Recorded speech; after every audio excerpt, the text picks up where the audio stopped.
বাংলাদেশের ক্রিকেটে যে কজন ক্রিকেটার নিয়মিত ভালো পারফর্ম করেও জাতীয় দলে উপেক্ষিত থেকেছেন তাদের মধ্যে ইমরুল কায়েস সাগরের নামটা হয়তো উপরের দিকেই থাকবে। আজ শনিবার 9 আগস্ট মিরপুর শেরেবাংলা ক্রিকেট স্টেডিয়ামের মূল মাঠে দেখা মিলল তার। হাসান মাহমুদ ও অভিষেক দাসের সাথে তাকে ফিটনেস অনুশীলন করতে দেখা গেছে। আসন্ন NCL T20কে সামনে রেখে ইমরুল নিজের ফিটনেস নিয়ে কঠোর পরিশ্রম করছেন।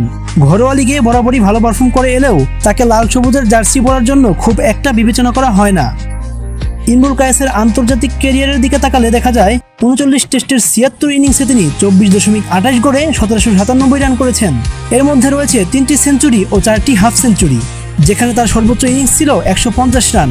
78টি ওয়ানডেতে 32.02 গড়ে 24.34 রান করেছেন তিনি।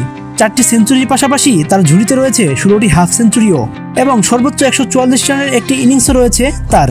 তবে 14টি টি20তে 13 ইনিংস থেকে 9.15 গড়ে মাত্র 119 রান তার ক্যারিয়ারের দুর্বল দিক। এখানে তার স্ট্রাইক রেট ছিল 88.80 এবং সর্বোচ্চ ইনিংস ছিল 36 রান।